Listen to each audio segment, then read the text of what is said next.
et à la sécurité nucléaire en France avec nos invités. Je ne vous représente pas, mais pour faire court, deux anti-nucléaires et deux, on va dire, peut-être pro-nucléaires. En tout cas, vous défendez, vous, l'idée eh bien, du nucléaire. Mais alors, il est question, est-ce que François Hollande respectera effectivement sa promesse sur les 50%? On va en parler avec vous, mais peut-être, est-ce que ça coûte cher le démantèlement d'une centrale nucléaire?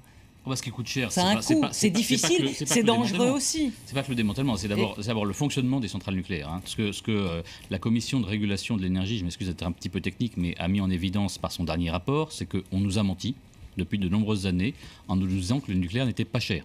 Et donc aujourd'hui, les consommateurs vont se voir appliquer des augmentations très importantes du prix de l'électricité pour faire fonctionner les réacteurs nucléaires. Et tout ça ne prend pas en compte, bien évidemment, les coûts de recherche du nucléaire. 50 milliards qui ont été dépensés pour la recherche, ça, c'est pas pris en compte. Ça ne prend pas en compte le coût réel du démantèlement des centrales nucléaires. Ça ne prend pas en compte le coût réel de gestion des déchets nucléaires. Ça ne prend pas en compte l'assurance par rapport aux accidents nucléaires. Donc on parle ici de l'augmentation des coûts de fonctionnement en dehors de toutes ces subventions qui ont été apportées au nucléaire. Donc qui démontre bien que tout ce qu'on nous a raconté depuis des années sur le coût peu élevé du nucléaire français, c'est un prix administratif qu'on a en France. C'est-à-dire qu'on nous dit souvent que le prix nucléaire de l'électricité en France est moins cher qu'en Allemagne. C'est vrai, mais parce qu'en France, c'est administré. C'est une décision de l'administration, c'est pas du tout le prix qui reflète les coûts. Sur le prix, d'abord, c'est pas tout à fait exact, Monsieur Baupin. Vous nous dites que le nucléaire coûte très cher, mais dans ce cas, je me demande comment il se fait qu'en France, l'électricité coûte 2 fois moins cher qu'en Allemagne, où pourtant ils font moins de nucléaire et beaucoup plus d'éoliennes. Je parle du tarif grand public de l'électricité. Oui, c'est celui que paye monsieur et madame. C'est parce qu'il est administré, vous tout le le savez bien. monde chez lui. Vous le savez bien, c'est une décision de l'État, c'est pas un prix du marché. Laissez-moi parler, c'est extraordinaire. On ne peut pas parler 30 secondes sans se faire couper la parole avec vous. C'est quand même incroyable. Donc ensuite, ce qui m'interpelle dans cette affaire de Tricastin, c'est que des personnes haut placées, vos amis, Jean-Vincent Placé en l'occurrence, déclarent qu'il s'agirait d'une action citoyenne, comme si c'était bien ce qui s'est passé aujourd'hui. Oui. Mais quand même, mais pas du tout, il s'agit d'une transgression de la loi. Et moi, je trouve tout à fait extraordinaire qu'un vice-président du Sénat encourage la transgression de la loi, ou qu'un député fasse l'apologie de quelque chose qui est illégal, parce qu'il s'agit tout de même d'une intrusion sur un site privé, sur un site nucléaire, qui est quand même un site important. Et donc, comment est-ce qu'un député ou un vice-président du Sénat peut faire l'apologie d'une transgression de la loi en qualifiant ça d'action citoyenne? Je cite, c'est pas moi qui l'ai inventé. C'est quand même extraordinaire. Et donc, le président de la République, vous avez raison de dire que le président de la République a réagi. Vous nous attaquez, si je peux me permettre quand même de répondre à votre agression. Je me suis fait traiter tout à l'heure de menteur et mais vous avez expliqué que tout le monde avait raison, c'est la vérité. Sauf bien sûr ceux d'en face. Vous nous attaquez, de nouveau, vous voulez prendre la parole. Vous oubliez ce que sont les grands combats militants que la France a connus. Le président de la République. Le droit à l'avortement, vous croyez qu'il a été acquis par les femmes sans transgresser la loi? Ah bah si, c'est un combat militant, un grand combat militant. On va revenir peut-être sur comme le droit de vote des femmes, un grand combat militant. Ça n'a strictement rien à voir. Ce sont des combats militants. On voit bien que vous militants. n'avez rien à dire pour faire des analogies comme ça, ça n'a strictement rien à voir. Mais ce qui est intéressant, c'est la réaction du démantèlement et du coût. François Hollande a tout de même rappelé que la sûreté nucléaire, c'est l'affaire de l'autorité de sûreté nucléaire, c'est pas Greenpeace qui décide de la sûreté nucléaire en France. Et ensuite, il a rappelé également qu'il faudrait peut-être aggraver les sanctions pour les gens qui font des choses comme ça, parce que c'est tout à fait illégal, donc on ne peut pas en dire du bien, mais c'est et que c'est tout à fait normal, c'est parce aberrant. Actuellement, il faut bien voir que ce n'est pas la première fois, c'est une transgression manifeste de la loi qui est faite de manière répétée, qui peut donner effectivement des idées à des terroristes. Alors je ne dis pas que vous, Madame Majnoni, vous êtes une terroriste, mais vous n'êtes pas loin quand même. J'ai l'impression que vous n'êtes pas loin. Non, pas du tout. Mais je dirais même pour dire, est-ce que vous nourrissez pas un peu cette idéologie de la peur? Je pense que c'est quand même très important de rappeler ce qu'est Greenpeace. Greenpeace, c'est une association de défense de l'environnement non violente. Nous avons toujours pratiqué la désobéissance civile comme de nombreux groupes et comme de nombreux mouvements, non seulement en France, mais dans le monde entier. Et si vous nous condamnez, si vous condamnez nos façons de défendre nos idées, vous condamnez les syndicats, vous condamnez la CGT, vous condamnez la CFDT, vous condamnez les agriculteurs. Vous savez pourquoi? Parce que quand les agriculteurs, ils déversent du fumier devant un ministère, ils bloquent la circulation. Et c'est une infraction à la loi de bloquer la circulation. Donc nous menons un combat militant. Vous n'êtes pas d'accord, nous ne sommes pas d'accord. Bon, là, vous parlez de la forme de l'action. Je vais vous rassurer. censurer Madame Ajnani. Monsieur Combi, ce on n'est n'est pas pas un obligé. problème. Heureusement qu'on n'a pas les mêmes idées. En revanche, ça, nous c'est menons sûr. un combat militant et vous jugez nos façons d'agir alors que nous sommes des Eh bien, militants Madame Ajnani, comme les autres. le Nous sommes combat des militants militant, comme les autres. Vous parlez de la CGT, figurez-vous que sur cette c'est vraiment question, le sujet quand même. sur cette question du nucléaire, je suis tout à fait en phase avec la CGT. Je regrette d'ailleurs qu'elle ne soit pas présente ici ce soir sur ce plateau, parce qu'on est tout à fait d'accord avec ce qu'ils disent. Donc je ne vois pas pourquoi vous cherchez à diviser et à mettre les choses là où elles ne sont pas. Parce que vous nous accusez, vous n'accusez pas les gens qui pensent comme vous et qui utilisent les mêmes méthodes que nous. Les mêmes méthodes que nous. Je constate juste que la CGT bloque des péages, ils bloquent des usines. Bon, attendez, on a bien compris le message sur la forme. J'aimerais juste que vous répondiez. Je constate. S'il vous plaît. Maintenant, j'insulte. C'est quand même extraordinaire. Non, j'aimerais vraiment que vous me répondiez sur la question que j'avais posée à Denis Baupin sur le démantèlement et sur sa réponse. Peut-être qu'on peut avoir une réponse là-dessus. Ce que ça coûte, est-ce que c'est dangereux dans le fond, aujourd'hui, quelle alternative au nucléaire? Alors c'est vrai que vous le disiez, le prix de l'électricité est en train d'augmenter. Alors que c'était quand même l'argument du nucléaire, ça coûte pas cher. Aujourd'hui, l'électricité est en train d'augmenter. Aujourd'hui, quelles sont les solutions? Alors, il y a deux questions. Donc, je vais peut-être d'abord parler du démantèlement. Donc, il y a l'idée qui traîne comme quoi on ne sait pas démanteler les installations nucléaires. Or, aujourd'hui, on sait démanteler les installations nucléaires. La preuve, c'est qu'il y a 11 installations actuellement en démantèlement en France et que le CEA vient de terminer le démantèlement, par exemple, à Grenoble, d'une installation où il laisse... Alors, ce sont des installations nucléaires et justement... Laissez-moi finir. Justement. Alors, j'ai deux points. Le premier, c'est qu'actuellement, on démantèle en France les installations quasiment les plus difficiles à démanteler, puisque ce sont des vieilles installations, chacune est différente. Le parc futur à démanteler, ce sont des centrales qui sont des séries, donc qui se ressemblent et qui sont beaucoup plus modernes. L'autre point, c'est qu'on connaît aussi les expériences américaines de démantèlement. Donc aujourd'hui, on en maîtrise à la fois la technologie et le coût. Mais c'est pas la... Le coût, la Cour des comptes n'est pas d'accord avec vous, mais bon. Vous parlez du coût américain, du coût britannique, alors, ou du coût français? La Cour des comptes a tout à fait confirmé ce que je viens de dire. Donc vous êtes au coût américain? La Cour des comptes a tout à fait confirmé ce que je viens de dire. Elle a parlé éventuellement d'une zone d'incertitude qui existerait comme sur tout chantier, et elle a aussi déclaré que cette zone d'incertitude était tellement faible qu'elle n'aurait aucun impact sur le prix. La Cour des comptes a affirmé que le coût du démantèlement était sous-évalué. C'est écrit noir sur blanc dans son rapport, et même elle va jusqu'à dire que la France est dans le bas de la fourchette internationale en comparant la totalité des techniques de démantèlement dans le monde. Écoutez, on va imprimez-le, on va regarder ce qu'il y a écrit dedans. Voilà, parce que moi je l'ai lu sur le démantèlement, je crois que la chose de base qu'il faut rappeler, c'est surtout que le démantèlement est prévu. C'est-à-dire, c'est pas comme dit Greenpeace, quelque chose qui serait pas prévu, qui tout d'un coup on s'en soucierait comme ça dans 50 ans.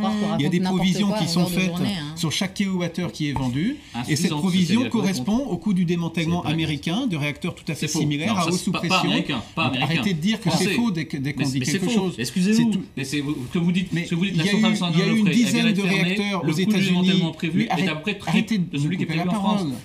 Mais de fait, regardez les chiffres. On a quelque chose à dire. On ne peut pas mentir sur les chiffres, au moins. Vous pouvez avoir une opinion différente. Vous travaillez pour le nucléaire. Je comprends que vous défendiez votre travail. Moi, je ne travaille pas du tout pour le nucléaire. Alors là, je voudrais vous couper là-dessus parce que vous venez de dire une bêtise. Vous êtes ingénieur nucléaire, ça nous a été présenté. Et vous avez le droit, c'est parfaitement respectable. Mais nous défendons l'intérêt public et on ne peut avoir un avis différent de l'autre. Je vous venez de dire une bêtise. En plus, c'est personnel. Donc je voudrais réagir, si vous me le permettez. Je ne travaille actuellement pas dans le nucléaire autrement que de manière totalement bénévole pour une association, l'association des écologistes pour le nucléaire, qui rassemble 11 000 membres et signataires dans 62 pays. On peut être écologiste. Je ne suis pas payé pour ça. Pour le nucléaire. Donc je vous demande de respecter aussi le bénévolat, parce qu'il n'y a pas que chez Greenpeace je suis ingénieur de formation au départ. Je travaille absolument pas dans le nucléaire actuellement. Donc je vous demande un petit peu de respect, parce qu'il n'y a pas que chez Greenpeace qu'il y a des militants sympathiques.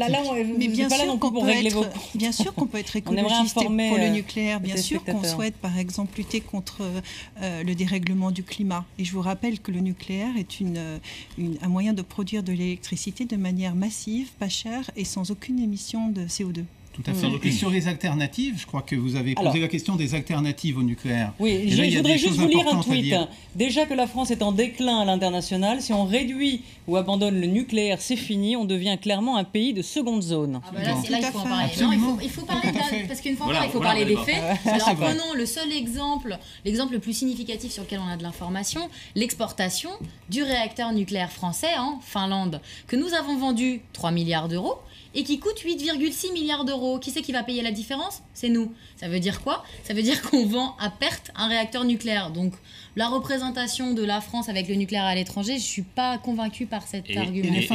Regardons le cas de l'Allemagne. L'Allemagne décide de sortir du nucléaire. Est-ce qu'on pense que l'Allemagne est plus en déclin que la France aujourd'hui d'un point de vue économique? Est-ce que Mme Merkel est quelqu'un qui mettrait son pays en déclin parce que... Elle produit 22% de l'électricité, c'est historiquement, nous, mais si le nucléaire était si bon pour donc, l'économie, pourquoi est-ce qu'ils arrêteraient en Allemagne? Non, au contraire, la démonstration qui a été faite en Allemagne, c'est que c'est bien plus intéressant d'un point de vue économique de faire la transition énergétique vers les énergies renouvelables. Les Allemands sont plus en avance. Vous avez bien raison. Ils ont créé 400 000 emplois. 400 000 emplois ont été créés. Excusez-moi de le dire que dans un pays comme le nôtre, on a un problème. Les Allemands sont très en retard par rapport à nous. Ils émettent 2 fois plus de CO2 dans l'atmosphère que les Français. Je vois des rires sardoniques. Un Allemand, c'est 10 tonnes par an de CO2. Ils sont en retard par rapport à quoi? Je voudrais rappeler que 45% de l'électricité produite en Allemagne est à base de charbon et que depuis que la fermeture des centrales nucléaires, la part du charbon a encore augmenté. C'est faux. Bien sûr, tout à fait, mais Madame Faudon a raison. Les Allemands sont en train, prévoient d'arrêter 22 réacteurs nucléaires et ils sont en train de mettre en route la construction de 22 centrales au charbon. Exactement le même nombre pour remplacer les réacteurs nucléaires. Sur les alternatives, c'est complètement c'est une question importante. À ce point de méconnaissance des dossiers, excusez-moi, c'est... Mais peut-être qu'on ne peut pas se mettre d'accord sur l'Allemagne. En tant qu'écologiste. Alors on va vous écouter. Et ça va vous plaire. Donc écoutez-moi. Je sens qu'on va... J'habite pas très loin d'ici, en banlieue, une maison écologique qui consomme quasiment pas d'énergie. C'est une maison passive, positive en énergie. Je suppose que vous êtes pour. Vous êtes un mauvais client d'EDF. Je suis un mauvais client d'EDF, exactement. Je consomme très peu d'électricité. Pourquoi? Parce que c'est bien de construire des maisons qui consomment moins d'énergie. Je suis tout à fait pour en tant qu'écologiste. C'est bien d'être positif en énergie. Mais il faudrait quand même rappeler que malgré tout, on a besoin d'une source d'énergie fiable parce qu'on vit dans une société où il y a des villes comme Paris. Et autant, moi, dans mon petit pavillon, je peux avoir la chance de construire une maison positive en énergie, autant des grandes villes comme Paris et une société industrielle comme la nôtre nécessitent aussi une source d'énergie fiable qui fonctionne 100% du temps, pas que quand il y a du vent et du soleil, mais aussi en hiver quand il y a moins de soleil, et aussi les jours où il n'y a pas de vent, parce que c'est souvent les jours où il fait froid. L'éolienne et le solaire, ils produisent peu aujourd'hui? Ça produit, mais même pour ma maison écologique, par exemple, qui consomme 3 fois rien, eh bien en hiver, je suis très content d'être quand même connecté au réseau EDF, parce que je ne suis pas coupé du réseau électrique, même avec des maisons passives et positives en énergie, ça suffit pas. C'est bien d'avoir des exemples. C'est bien d'avoir des exemples micro, mais là on parle d'un pays. Alors parlons d'un pays. On parle d'un pays et donc il existe. On a bien de la chance en France d'avoir le nucléaire. Il existe, mais oui, mais ça c'est une opinion, ce n'est pas un fait. Et que le monde entier nous envie. C'est bizarre, pourquoi ils en sortent tous? Alors pourquoi la part du nucléaire est passée de 17% à 11% dans l'électricité dans le monde? Pourquoi il n'y a que 30 pays qui font du nucléaire dans le monde? Si tout le monde nous l'envie, enfin écoutez. Le seul pays qui dit qu'il en sort, c'est l'Allemagne. Il est sorti de l'Allemagne, la Suisse, la Belgique.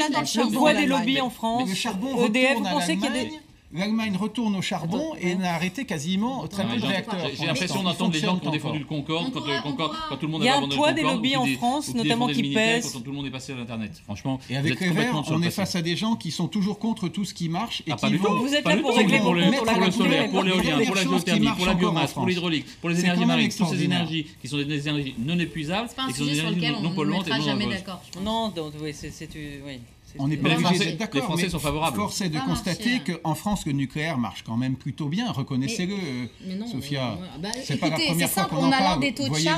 On a l'un des taux de charge les moins bons du monde. Alors, me dites pas que le nucléaire marche bien. Proglio fixe des objectifs. Chaque année, il les atteint pas. Chaque année, l'action d'EDF chute. Ça s'appelle pas un taux de charge, c'est un coefficient de disponibilité. Oui, c'est ça. Et c'est normal, c'est pas un des moins bons du monde. C'est un des moins bons du monde. C'est un des moins bons du monde. Donc, ne venez pas me dire que ça marche. marche. Non. Si tout ça va très bien, pourquoi est-ce qu'on va augmenter le prix de l'électricité et pourquoi l'agence Fiche a décidé de dégrader la note On d'EDF? est en France qui est champion du monde du nucléaire.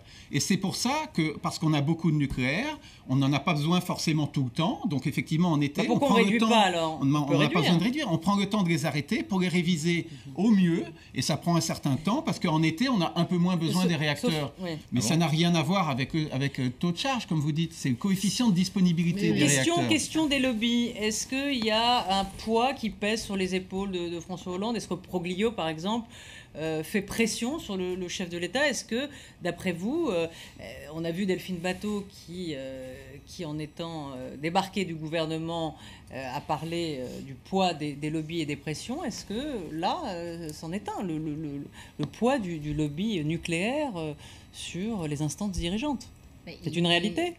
C'est une réalité qu'on a des entreprises qui sont puissantes dans le domaine nucléaire. On a quand même une entreprise qui a un monopole d'État, qui est EDF, et qui fait usage de tous les outils qu'elle a dans ses mains, en effet, pour voir la politique énergétique orientée là où elle a envie de l'avoir orientée. D'ailleurs, pas toujours dans l'intérêt d'EDF. Pas toujours dans l'intérêt d'EDF, dans un intérêt très court-termiste. Henri Proglio a notamment usage d'un procédé qui est assez désagréable, qui est le mensonge, de façon assez démesurée. Par exemple, après Fukushima, il fait une interview dans un média papier et il dit qu'il y a 1 million d'emplois liés au nucléaire en France. Et alors, c'est Anne Lauvergeon, l'ancienne patronne d'Areva, qui sort publiquement dans Libération en disant quelque chose du genre « il a fumé la pomme ». C'est-à-dire qu'elle-même, elle disait il hallucine complètement 1 million d'emplois dans le nucléaire en France, sachant que l'étude PricewaterhouseCoopers faite à la demande d'Areva parlait de 125 000 emplois directs à, au grand maximum, 400 000 emplois avec les emplois indirects, induits,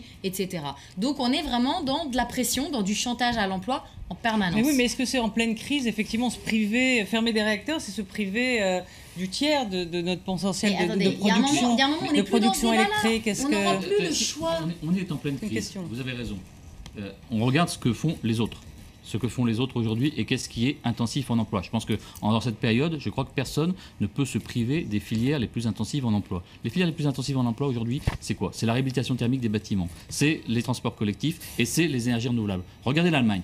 400 000 emplois créés dans les énergies renouvelables. C'est quelque chose qui est massif aujourd'hui. Quand on nous parle de l'économie verte, l'Allemagne fait la démonstration que c'est réellement créateur d'emplois. Et d'ailleurs, le président de la République l'a dit hier dans son intervention. L'avenir en matière de lutte contre la crise économique, c'est les renouvelables et l'efficacité énergétique. Il n'a pas du tout parlé du nucléaire, parce que plus personne ne croit que le nucléaire c'est une réponse en matière d'avenir, en matière économique. Il y a de grandes choses qu'on peut faire, et nous sommes d'accord là-dessus pour les économies d'énergie, et il faut le faire, notamment pour l'isolation des bâtiments.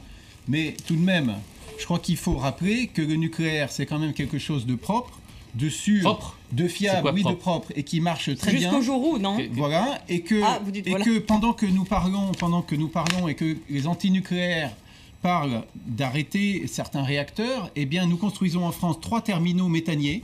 Il y en a à Dunkerque, il y en a 2 à Bordeaux, il y en a 1 au Havre, des gros terminaux méthaniers qui sont en construction, qui sont de véritables risques gravissimes sur le plan terroriste.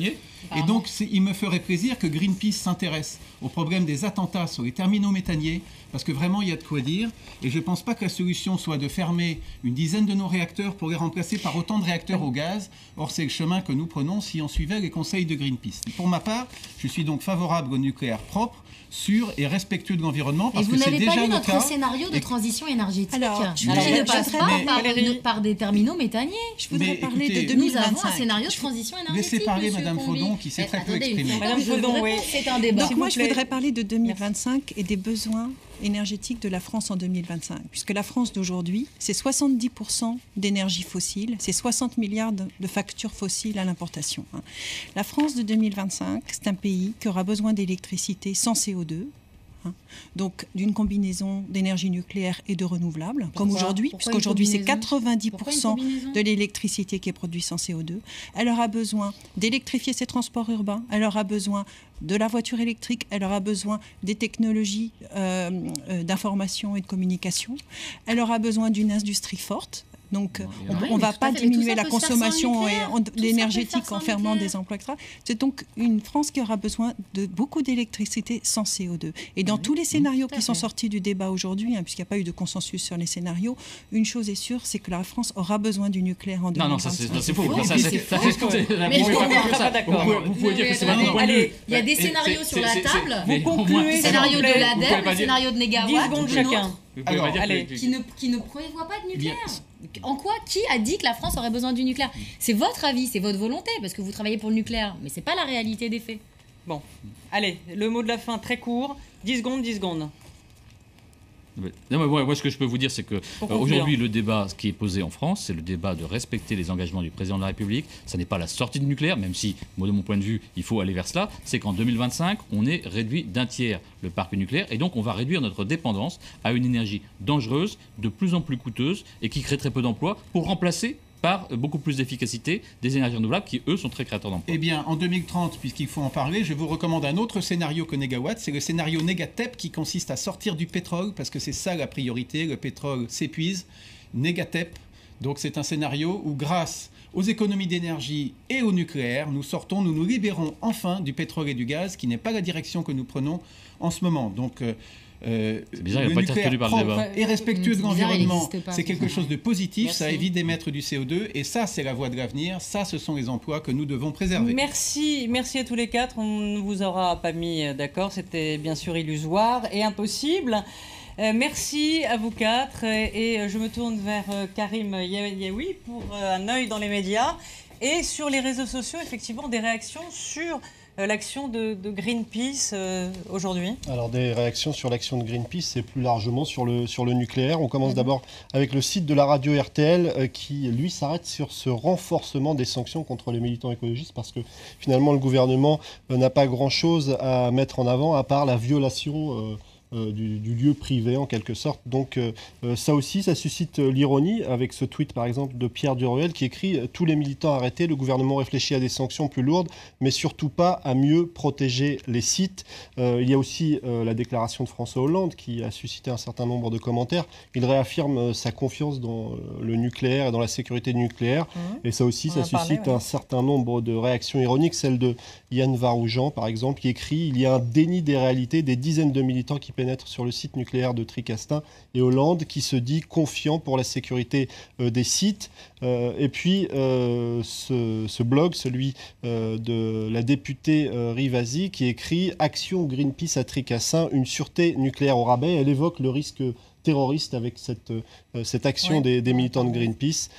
Et puis je vais vous montrer aussi le site d'Europe Écologie Les Verts qui évidemment salue le courage et la détermination, c'est ce qui est écrit sur ce site internet, mais aussi, Denis Baupin vient de le faire, on rappelle à François Hollande ses engagements de passer de 75 à 50% d'énergie nucléaire. Et puis je vais vous montrer aussi ce tweet de Jean-Vincent Placé, belle et courageuse action citoyenne de Greenpeace. Et là aussi, ça suscite un certain nombre de réactions, notamment de tweetos, plutôt militants ou sympathisants de l'UMP, comme Morpheus 5, qui explique que cette intrusion de Greenpeace à Tricastin, tout comme les propos de Jean-Vincent Placé, sont pour lui irresponsables. Alors beaucoup s'interrogent dans la presse aussi sur le sens de la mise en scène des militants de Greenpeace. Alors, il y a interrogation aussi. Alors il y a interrogation aussi. Voici le live blog sur le site de Greenpeace et on s'aperçoit que tout était minuté. On a pu suivre l'action sur le site internet de Greenpeace de ces militants quasiment minute par minute. Et beaucoup de sites d'information s'arrêtent sur les actions de Greenpeace à travers les années, parce que ce n'est pas la première fois. Il y a 2 ans, c'était à Nogent-sur-Seine où il y avait une action de Greenpeace. Et puis on s'aperçoit, en tout cas beaucoup de sites le soulignent, que tout ça est savamment mis en scène avec des images parfois impressionnantes. On ressort cette image, c'est du côté de Buenos Aires, dans la rivière la plus polluée de la ville. Verte, oui. Là, en fait, elle est pas écolo, elle est verte parce que des militants ont déversé un colorant vert. En tout cas, à chaque fois, les opérations sont savamment organisé. Et puis, si on avait tapé nucléaire avant cette opération de Greenpeace, eh bien, on serait souvent tombé sur cet article de Rue 89, « Onkalo voyage dans le tombeau nucléaire finlandais ». Ce n'est pas en France, mais cet article suscite beaucoup de réactions. Ouais, pour les déchets, on est en train de creuser jusqu'à 500 mètres du côté d'une presqu'île au nord de la Finlande pour y enfouir les déchets nucléaires, tous les déchets nucléaires depuis 1996.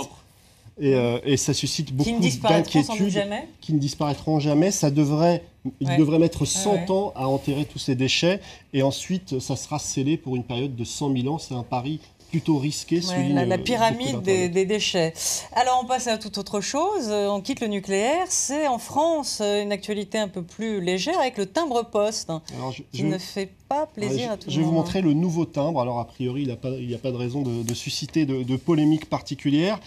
Simplement ce timbre a été inspiré par une fémène célèbre, Inna Shevchenko, qu'on a vu parfois en France mener des opérations coup de poing pour ce groupe de féministes un petit peu polémiques. Alors ça suscite des réactions notamment du côté des opposants au mariage pour tous et du parti de Christine Boutin qui appelle tout simplement au boycott. Et on s'en prend aussi à François Hollande qu'on accuse d'avoir un petit peu jeter de l'huile sur le feu, de provoquer encore une fois ceux qui s'opposent au mariage pour tous, alors que cette fois, il n'y est strictement, je ne sais pas pourquoi je dis cette fois, mais en tout cas, il n'y est strictement pour rien, parce que ce sont des jeunes lycéens qui ont choisi ce nouveau timbre-poste. Alors, très, très, très court, parce que je crois qu'on n'a plus le temps, on finit avec une histoire qui nous montre qu'en Belgique, les hommes politiques sont cool. Alors, on va voir très rapidement des images de l'ancien ministre belge Jean-Luc Dehaene. Il a été Premier ministre en Belgique entre 92 et 99 et en fait il est arrivé en short à une interview, en short, en sandales et en chemise à saumon parce que en fait il était tout simplement en train de participer à un sympathique barbecue et qu'il avait oublié cette interview, mais comme il avait vraiment envie d'y aller, il y est allé. Alors j'ai du mal à imaginer que Dominique de Villepin ou François Jospin en fassent de même, mais en tout cas, il a dit des choses très intelligentes quand même, ça ne l'a pas empêché. Bon, tant mieux pour lui. Merci, c'est la fin de ce débat. Préparé par Anthony Saint-Léger, Pauline Hellman et Maude Roubaud. Merci à tous, à très vite, à demain. Merci.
Je veux être bonne en maths.